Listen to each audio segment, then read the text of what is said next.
Hello and welcome to the first episode of Sharp Stats. It's Talkin Yanks. It's myself, Jimmy. It's Jake.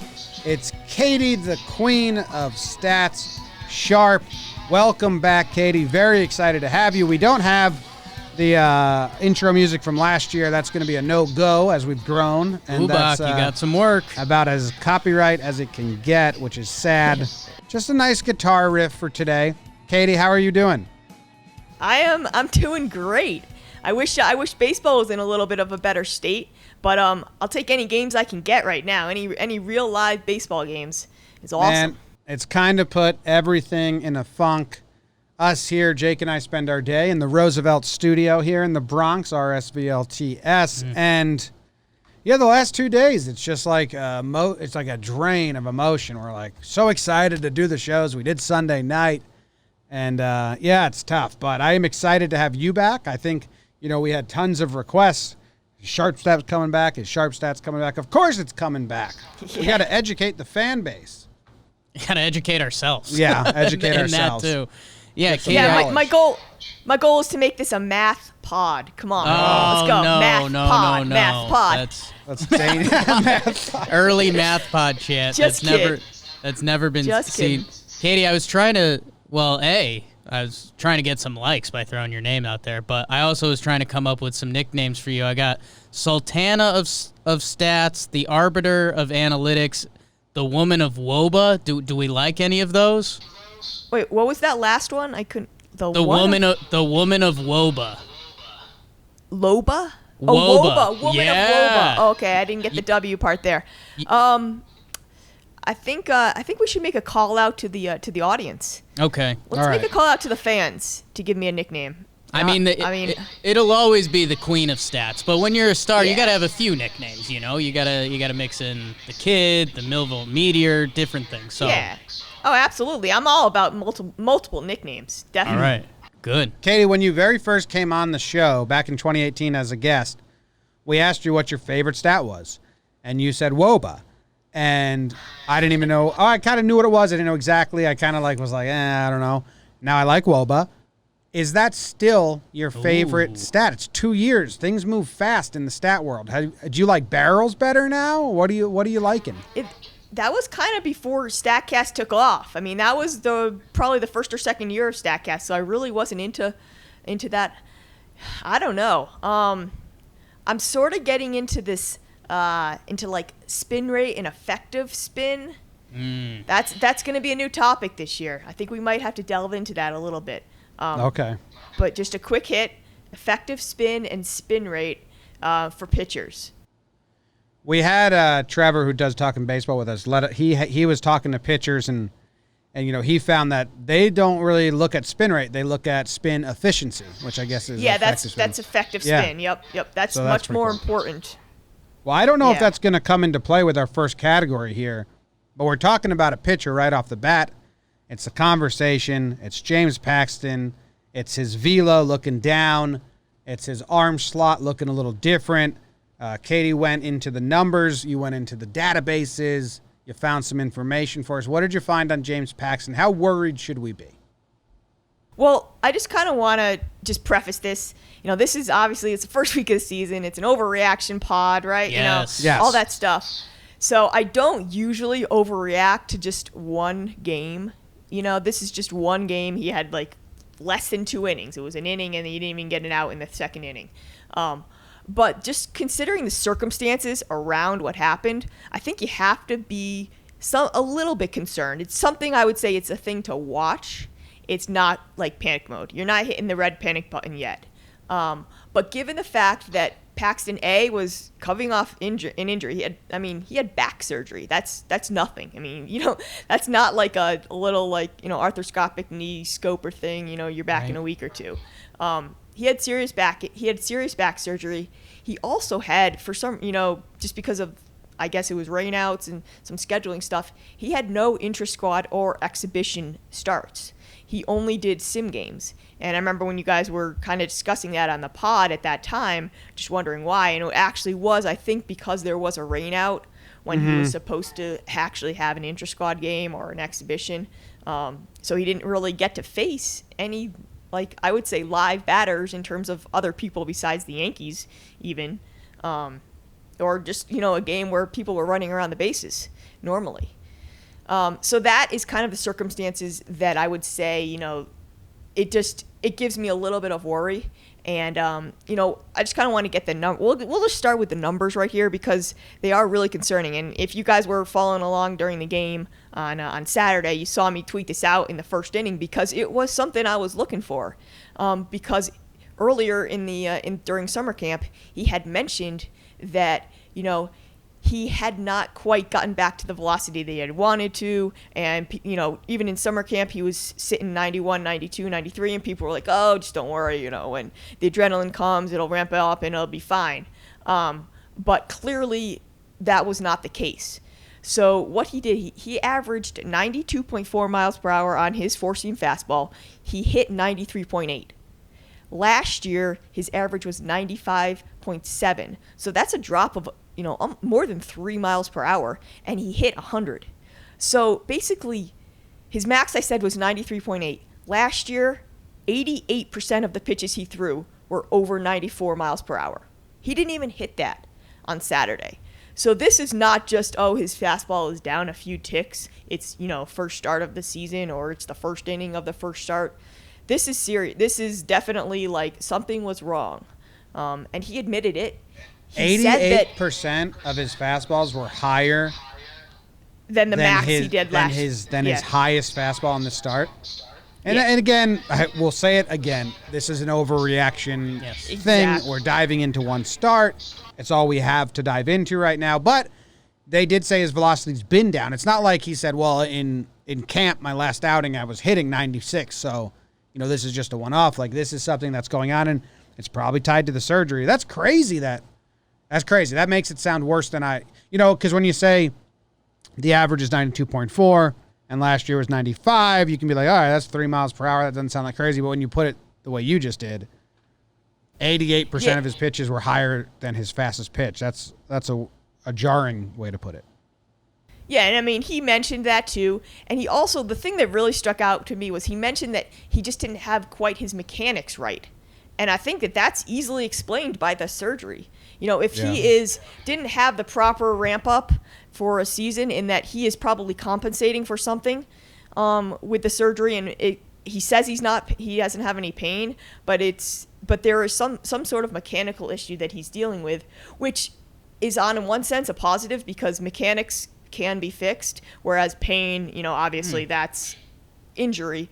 But another thing with the mechanics is you can definitely see it. I mean, his arm slot was, his vertical release point was about 6 inches lower across the board on all of his pitches. And that is a big deal. 6 inches is not just, an inch or two, or maybe he's had he was a little bit tight or something when he was throwing. 6 inches, that doesn't happen normally. That's way out of the range. So that is definitely something that we have to look at. And it was so obvious that you could see it on the telecast, without any slow motion. Basically, you could see that he couldn't get that extension, and that the length that he needed in order to get his pitches in the right place. Yeah, so that's really concerning for me. There was a lot of couch Twitter pitching coaches coming out of the woodwork during Paxton's start, and unfortunately they were kind of right. Are you surprised? Because I know, when you start putting this all together, it makes a lot of sense. He's coming off a pretty serious injury. He didn't have a full spring training.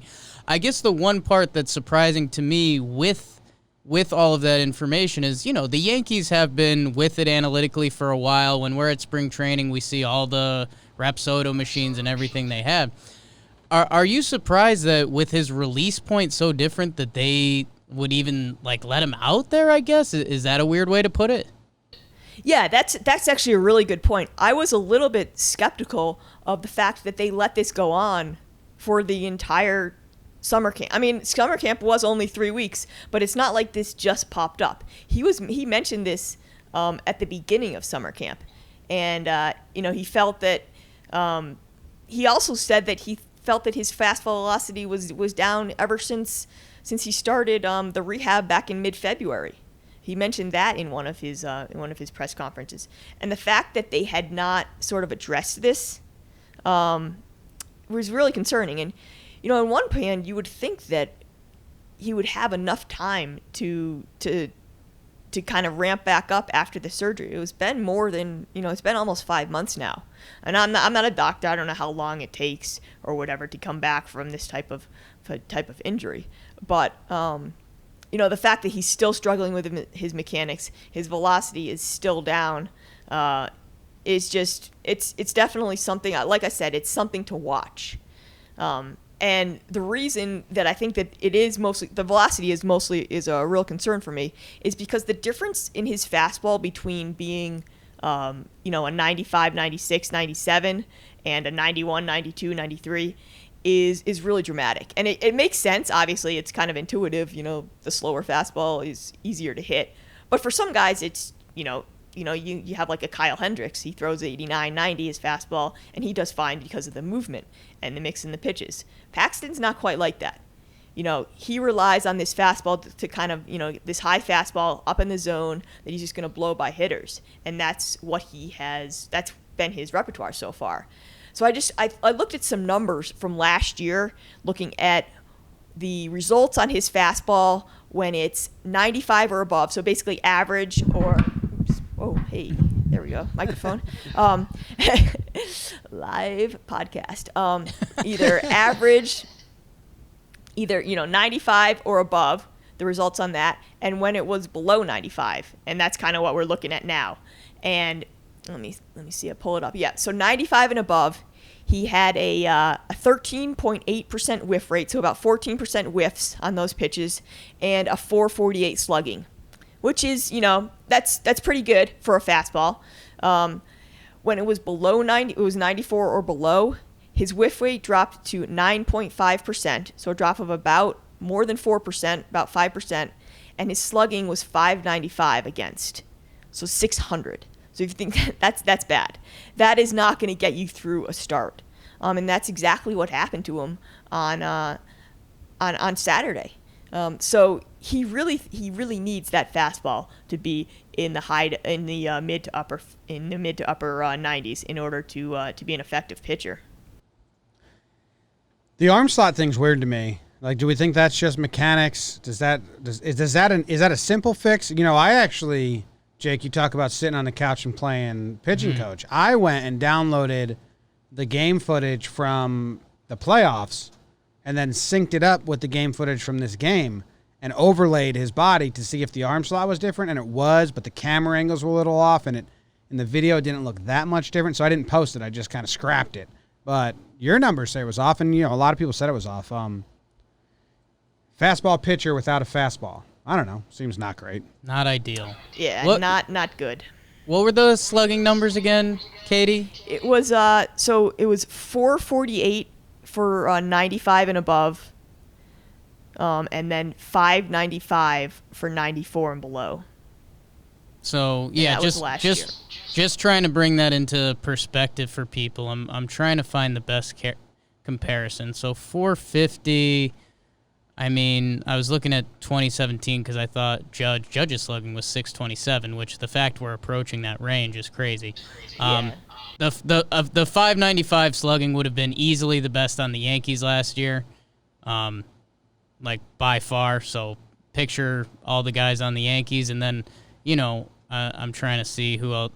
I guess Didi in his contract year when he kind of struggled last year, he had a 238 batting average. He still had a little bit of pop, but his slugging was 441. So the difference is significant. It's, almost an MVP caliber player to a league average caliber player. Not good. Not good. So one more start. What should everyone be focusing on? Obviously the miles per hour. Arm slot. Arm slot? I think arm slot, miles per hour. And I think also, I would say how much he goes to his fastball. Does he have confidence in it? Because his curveball was fine. Obviously the arm, the mechanics. I was going to ask, how were his other pitches? Were they okay? Like if the fastball was 94, would his other pitches have been great, or did they get exposed because the fastball's not there? I mean, they got pretty much. I mean, I think he gave up 5 hits, right? 3 of the hits were off of a fastball. 1 was off a cutter. Another was off a curveball. It was too small of a sample, I think, to tell about the curve. I think he threw 9 of them or something like that. And I'm surprised he threw. The cutter probably was more. I don't know. He's not really known for his cutter. I think that was trying to just mix up the speeds. But maybe, if he's not confident in his four-seamer, he goes to the cutter more often next start. I don't know. It'll be really interesting to see. But he's definitely going to be in the spotlight. That's for sure. I know he's not going to be able to hide. First big Matt Blake test. Oh yeah. Yeah. First. Matt Blake. I'm leaning that arm slot because that's, like Katie said, you delivered it perfectly. I mean, that's correctable. That's not Tangible. an injury necessarily. Like, I wonder, because that's going to tell me, if we can pick up on that from our couch as fans, Matt Blake can pick up on that, and something in the throwing days, they should be able to at least improve upon it. If not, that makes me think it's very related to the injury, and that makes me worrisome. Yeah, if it's not fixable, that means it's an injury, right? And we've seen already that, one injury can just knock a guy out for pretty much most of the season. I mean, we've already seen Justin Verlander. We've seen Corey Kluber come out. High pitchers pitchers like that have been, Verlander has been so durable in the past, but I think this short summer camp and this weird season it's really going to mess with pitchers. So I think that we need to be extra careful here.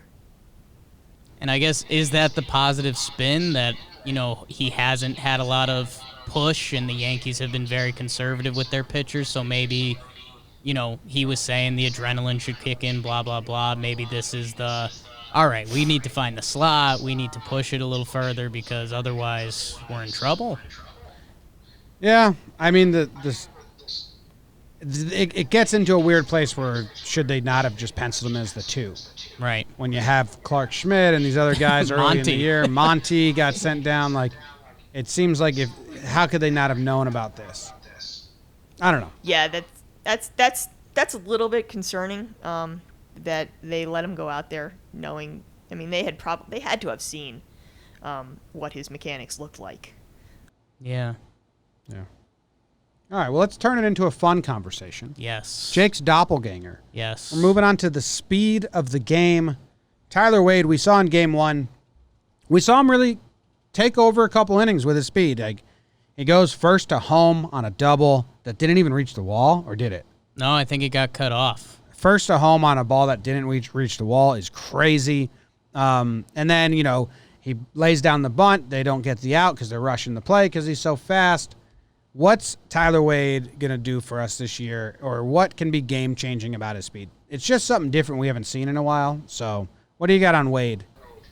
Yeah, I think that Wade is going to be a really huge asset for the team, I think, this year, just because of the circumstances with the extra inning rule. We can get into that a little bit, and just the ability for him to play multiple positions, his versatility, where he can be a defensive replacement, and then he can be sort of that pinch runner, but without being a pinch runner, he can also be a defensive replacement.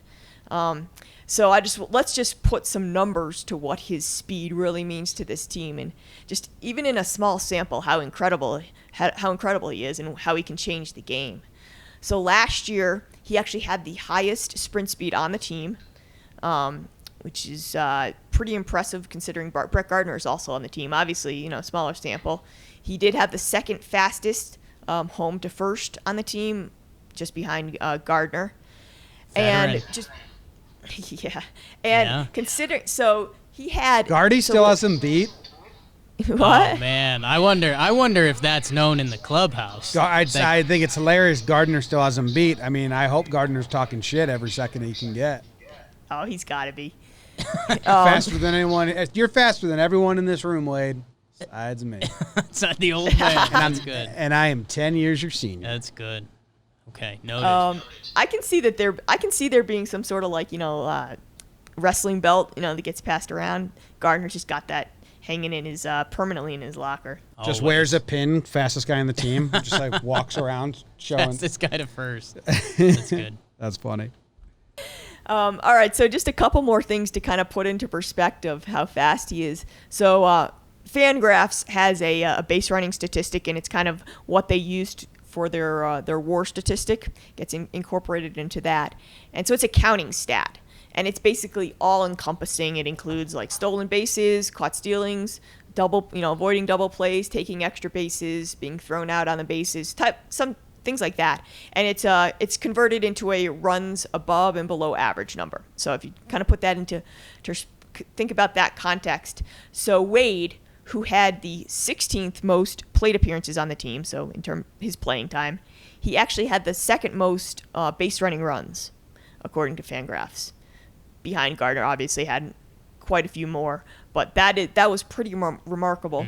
And I looked at, so I wanted to look at what it was, basically just kind of put him on the same level playing field as everyone else in Major League Baseball. So I looked at it per 600 plate appearances, what his number would prorate out to. And if you looked at all the players in Major League Baseball last year who had at least 100 plate appearances, he had the highest base running runs. If you prorated it out to 600 plate appearances, it was 13.9, 14 runs that he would have contributed with his legs on a prorated basis, looking out of over 600 plate appearances, which is just like insane considering Gardner, who I think probably got about 500 last year plate appearances or whatever, he led the team with 4.5. Wow. What? So but that's the thing, I think, is that I think it's going to prorate out higher than that. So if I can just reiterate this, because I know that we're very smart people here, but if you prorate how many runs Tyler Wade will score on base running, not like if he hits a home run, that's not Right. it. If he played a full season, you're saying he would score 14 runs on base running. Gardner scores 4? Yeah. So 4.5? it's not score. It's more like the value. It's like contributing to 14 runs. Okay. So he doesn't okay. Yeah. So All right, but not literally he'd score the runs, but he would contribute to 14 runs. And if you know the math is that one win for a team is equal to about 10 runs.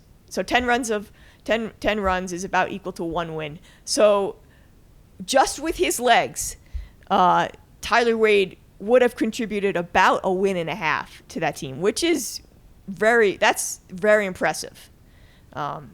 So just to kind of put into perspective what his value on this team can be, I think that's a pretty good number to look at. Katie, I'm glad you brought it to the national level because everything you're building up there is funny because it's the guys we see. Like Brett Gardner and Tyler Wade are the fastest guys we see on a regular basis. So you wonder how that looks in the scale of the league, especially when we just watched a guy like Trey Turner on the Nationals who also has game-changing speed himself. How, I'm trying to think of speedsters in the game. I know, this might leave the Talkin Yanks realm a little bit. The guys I think of are like Adalberto Mondesi, I think even Trey Turner. Do all the speed guys rank well, or does base running, the skill itself, become more of a factor? I'm trying to get more of a league-wide perspective on it. Yeah, I mean, it's definitely all those guys rate pretty well. Okay. You look at like Buxton and those types of guys. It's just because, speed is a lot of it. I mean, stolen bases can add a lot of value if you don't get caught, type of thing. Avoiding double plays, that helps a lot. Like last year, Tyler Wade, he grounded into 0 double plays. There were 21 times he came up to the plate with with a man on first and less than 2 outs or something, whatever the opportunity is, and none of those times he grounded into a double play. And it's also like last year he took an extra base 83% of the time. So 83% of the time that there was a chance for him to take an extra base, he took it, and 40% is about the league average. So that's twice as good as the league average. And obviously last year he was 7 for 7 in stolen bases. So if you put all those things together, he is doing everything right. So I think that like, obviously there are some guys that are really fast that are dumb, that are just gonna, and that is reflected in these base stealing numbers and in the base running metrics. So I think it's one of my, if you're gonna look at base running, I think that's what the best thing that you can do is not just look at steals. You gotta look at the other ways that they contribute, because a guy like Paul Goldschmidt, who is not, you don't think of him as a burner, but he actually rates very well in base running because he's so smart. Oh, that's all. How do people, where and how do people find these on their own? So Fangraphs has a base running statistic, and you can find that. It's basically on any player page on their dashboard, which is like the first thing that you see when you pull up a player page on Fangraphs, and the acronym is BSR. BSR. So it's pretty obvious. You can see it there. It's one of the columns, and that's where I would suggest if you kind of want to look at base running, and you can click on the glossary there, and they go into a little bit in depth of how they break that down in terms of what contributes to the value to the statistics. So I encourage everybody, if they want to learn a little bit more, just go to Fangraphs and you can find everything there. And I think what might be interesting about this, because now I'm trying to put it in Tyler Wade Yankees culture, which that might have to become my profile on Twitter, but Tyler, as if you're a Yankee fan, you've seen him come up. There was the whole, Ben Zobrist utility knife. He was supposed to become that in his kind of cup of coffees with the Yankees. He had struggled to hit until that last final stretch last year, which was nice. But because of his struggles early, and I think any ball player admits this, like when you're not contributing with the bat, you try to do anything else. You're trying to take extra bases. You're trying to make great plays in the field. And Tyler did a really good job of that. And I think it might be interesting that it all culminates this year when they were adding the extra roster spot anyways. We have the extra inning rule in play now where we thought Tyler would be a factor, that what he has done in these past years and maybe even compensating for his lack of hitting early on in his career could become a huge benefactor to this current Yankee ball club. Yeah, absolutely. I think what he has done really is he's made himself valuable. It's kind of like the same thing with Andujar. He made himself valuable because he learned first base. He learned how to play left field. He learned how to play right field. And Tyler Wade did the same thing. He didn't necessarily learn how to take the extra base, but he just showed them that he has the capability to do that when given the chance. And I think that one thing that is really important is especially the extra inning rule, because that's a free chance for him to show off his speed and to show off what he can do. And one thing that really kind of stuck out for me is I mentioned he was 7 for 7 in stolen bases last year, and 3 of those 7 stolen bases were of third base. And that is going to be, stealing third is different than stealing second. And if you have the instincts to be able to steal third, that is going to really help in the extra inning rule. And just I looked at the numbers of kind of the chances of scoring at least one run in an inning based on the different states. So like first base, guy on first, 1 out, guy on first, no outs, guy on second, no, whatever. Those are called the base out states. So when you start off, you have the man on second, 0 outs, right? So the team actually has a 61% chance of scoring at least 1 run in that inning from that point on. So that's kind of the baseline number. If you can steal third when that first batter is up, that percentage jumps to 83%. So a man on third, 0 outs, 83% of the time, at least 1 run is scored in that inning. That is a huge jump, and that is a huge benefit. And I think that, we'll see how much the Yankees use it, because it is pretty risky. We mentioned, as you guys mentioned, I think on last pod or one of the pods before, is you never want to make the first out or the third out at third base. But if they have confidence in Tyler Wade to get it done, I think that is absolutely going to be a good strategy for them. Yeah. I also, that is awesome. And it's crazy that you score 60% of the time. I guess that's why they implemented it to end games. That might kill his playing time if they want him out there, and then Also depends on who makes the last out. I'm very interested to get there when we get there and see how they handle it. The one thing that I want to just say about his prorated base, what was the stat? Base running runs, you can call it. Base running what? Base running runs. Base running runs? Base running runs, yeah. Is that right now when Wade is in the game, on the base paths, he's like, I better contribute because it's my only way to stick around. Whereas if he was to actually play a full season, they'd probably be like, Right. Wade, you're our everyday player. Yeah, Calm down, I'm calm not down. saying that. I'm not saying if he played 600, if he got 600 plate appearances, he's going to contribute 14, No, I know. I was just, for anyone that might have been thinking it, like. Yeah, obviously.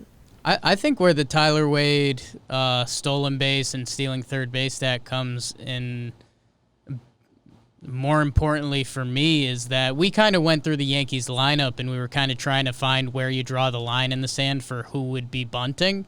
And, it started getting interested kind of in the Gio Urshela range, and we actually saw during the summer camp he was on the side bunting, and that was like, so Gio might be the line for bunting. I think what's going to be interesting is, say whoever makes the last out in the inning and they do want to get Tyler Wade out there, they're going to let the big guys swing, right? Like, we don't have to do a full dive into that, but they're going to let Judge swing. They're going to let Stanton swing. I'd assume they're going to let Gary swing. And I think that becomes interesting because, like we're saying with the first and third out, maybe you let them swing and you hope for the big inning. But if those guys do make the first out, then I think the chance of Tyler stealing third, that the Yankees percentage jumps up a lot there. Yeah, I mean, I would definitely want to take my chances with Wade, or with Judge or Sanchez at the plate, or Stanton or something like that, trying to get the run in, because they can do it with one swing of the bat, right? And just a hard ball hit into the gap, Wade is going to score from second easily. And we saw him score from first on a ball like that. So yeah, anybody like that, I think especially with, if he's the first batter, just give yourself a chance. And then maybe you get a little bit desperate if there's one out.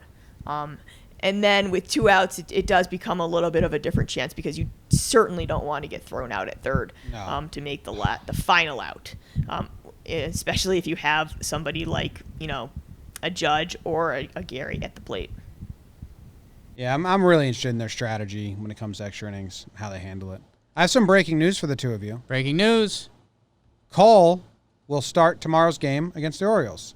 Look at that. And according to our old friends at River Ave Blues, I don't know why I said old friends, Cole will be the first Yankee to start 2 of 4 games since Mike Mussina and Kevin Brown during the Tokyo trip of 2004.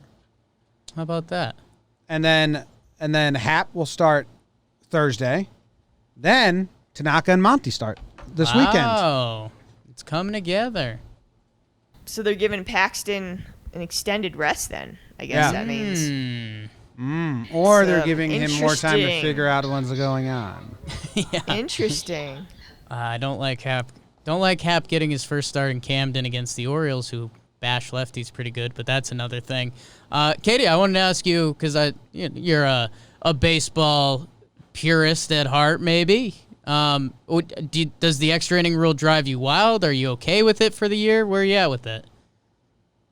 I'm okay with it for this year. I would hate it in a regular year, just because, like everyone has said, most of the people, it's not real baseball. It's fake baseball, and it's sort of, it's a good idea for this year when you don't want to have guys out there for 16, 17, 18 innings, and then come back and play it at noon the next day. So I'm fine with it this year. I'm fine with anything for this year, pretty much. That's going to help us get through this season. But I would be really upset if they put it into a regular season and made it a real rule. I think that might be a shirt. I'm fine with anything for this year. Just baseball. Baseball. Katie, I've been saying this on Talking Baseball. Maybe I said on the last episode Talking Yanks. I forget. I do think it's coming, but not in the 10th inning. I think they're going to do it in the 12th or the 13th. Yeah. To limit.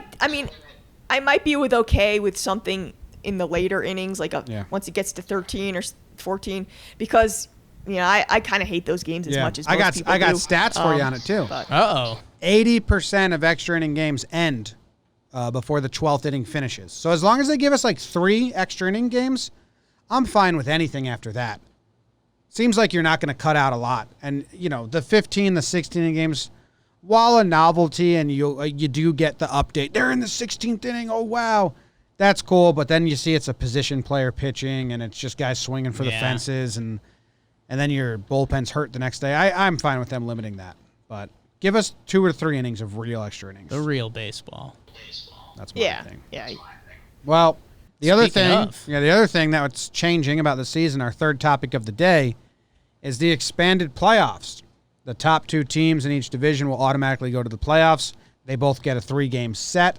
And then there's a wild card from the division or the league, the next 2. After the top 2 of each division, the next 2. How much does this change, Katie? Do you have numbers that show us, I think you said something about the parity of it. I mean, it's going to be different. The season went from very nervous Yankees better getting first place. Otherwise, it's a 1-game wild card to, first and second, don't kill yourselves. You're both getting the same thing there. Yeah, I'll just put this right out there at the front. I'm not a really big fan of this either, just because a couple things. First of all, there's no real advantage to winning the division anymore, right? Because you can still get a home team. You can still get a home, playoff series if you're in second place. If you're because they're going to seed it 1, 2, 3, 4, 5, 6. 1, 2, 3 for the first teams, and then 2, 4, 5, 6. So if you're if you're the best second place team, you still get a home playoff series. And that is probably, if the Yankees do end up in second place, there's a really good chance that they're going to be the best second place team considering the strength of the division in the East. So I'm not a big fan of that. And also the fact that they have to play a 3-game series just to advance. And as we know, anything can happen in a 3-game series, even with the disparity. I was looking at this for the first series of this season, so this first weekend, according to Fangraphs. So the Fangraphs has playoff odds, right, that they put out in right before the season started. The teams with the 3 of the 4 lowest projected win totals, so basically 3 of the 4 worst projected teams, all won their opening series. It was the Tigers, the Orioles, and the Marlins. And they didn't beat great team. The Tigers beat the Reds. The Reds were supposed to be good. They have all this hype. The Orioles, of course, we know beat the Red Sox. So that may happen again. And then the Marlins beat the Phillies, who were, not supposed to be a great team, but were supposed to contend for a wild card in the NL. And probably, obviously still are. But as you can see, anything can happen in a 3-game series. So I would have liked to have seen a little bit more advantage given to the home team and to the team that has the better seed. I think in Korea, what they do is actually the team with the better seed, the higher seeded team. Actually, it's a best of 3 series, but they only have to win 1 game, and the other team has to win 2 games in a row. So it basically start off at a deficit. They basically start off down 1-0. So I think that's kind of an interesting concept. I would like maybe that would be kind of cool for Major League Baseball to put that in. But like I said, not a really big fan of this. You get more than half the teams are going to be in the playoffs. It doesn't seem right. But yeah, I'll put some numbers to it. Let me just think about what the best way to present this is. So I think that right now, if we look at the playoff odds. Let's see what we got here.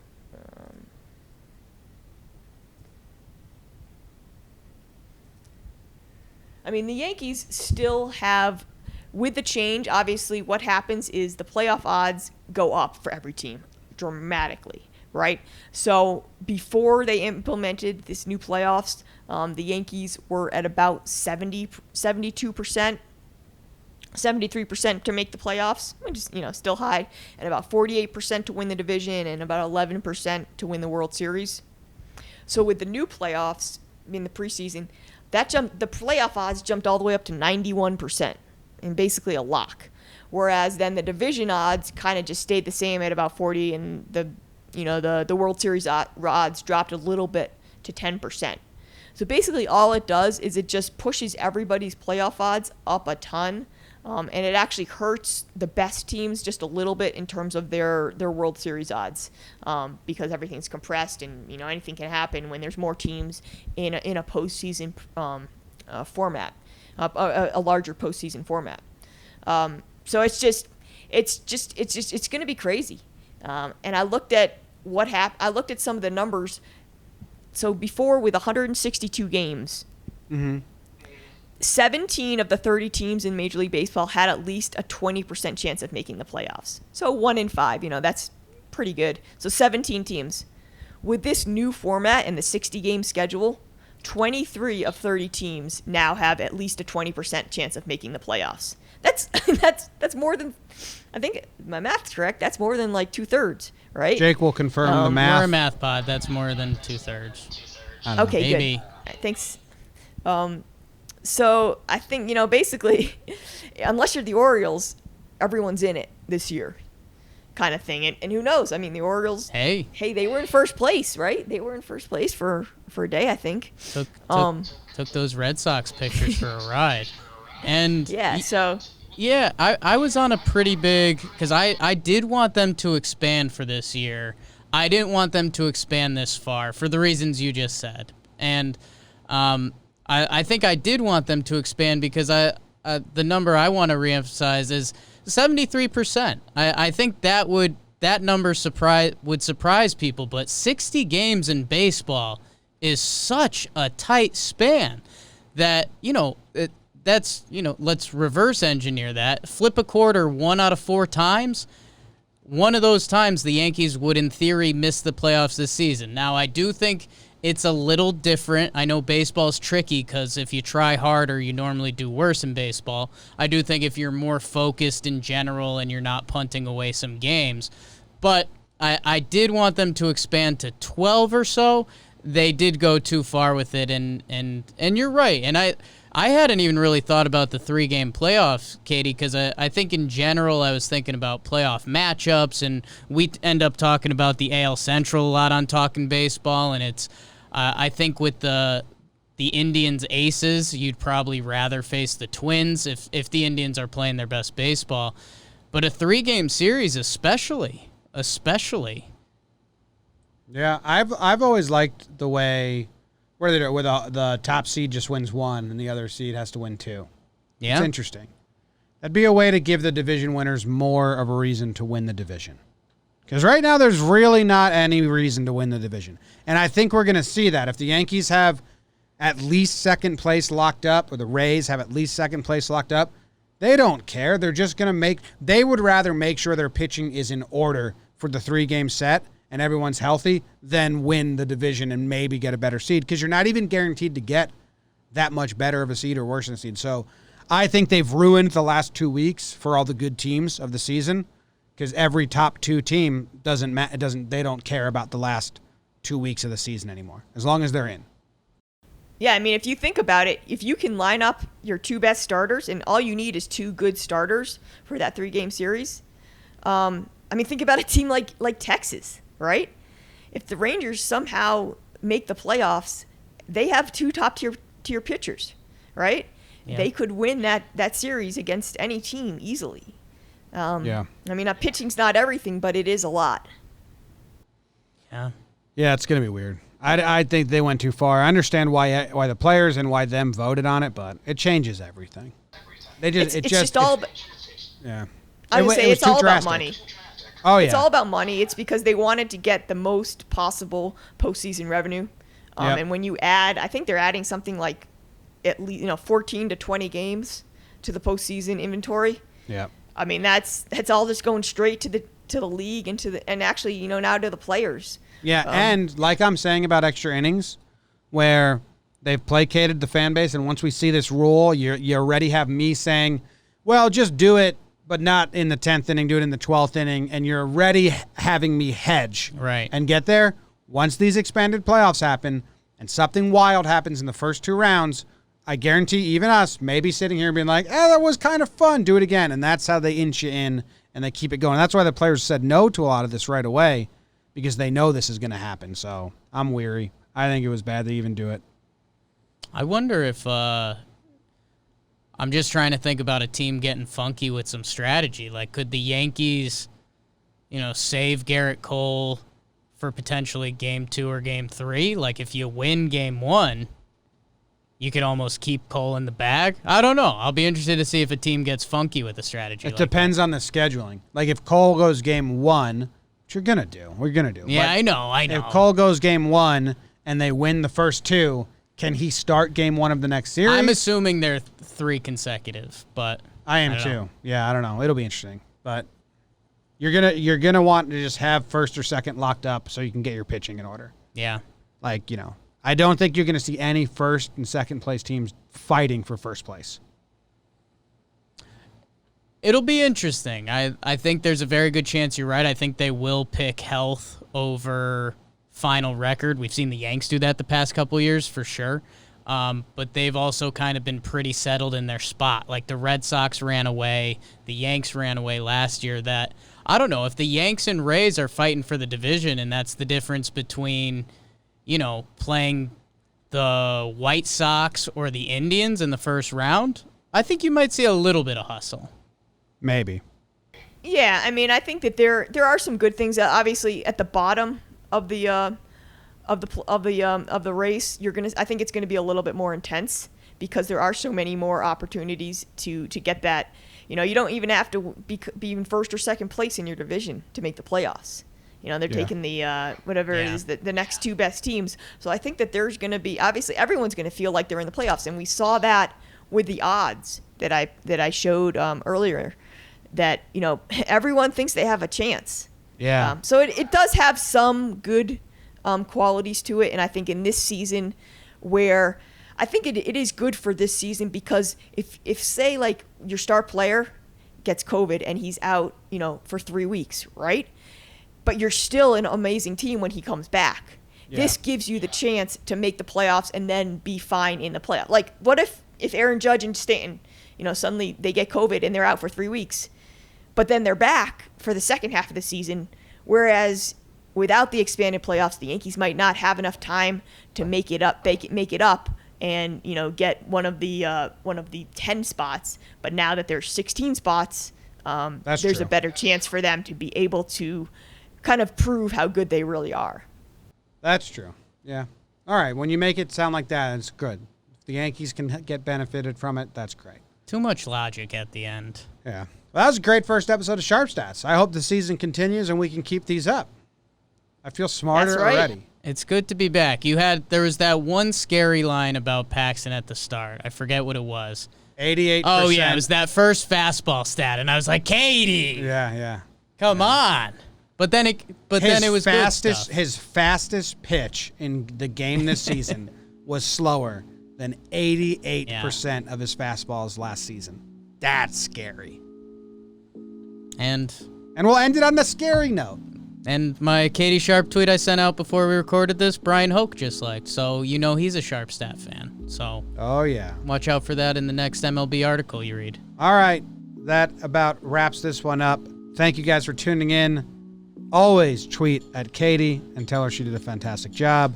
Go Yanks. Tell them Grams.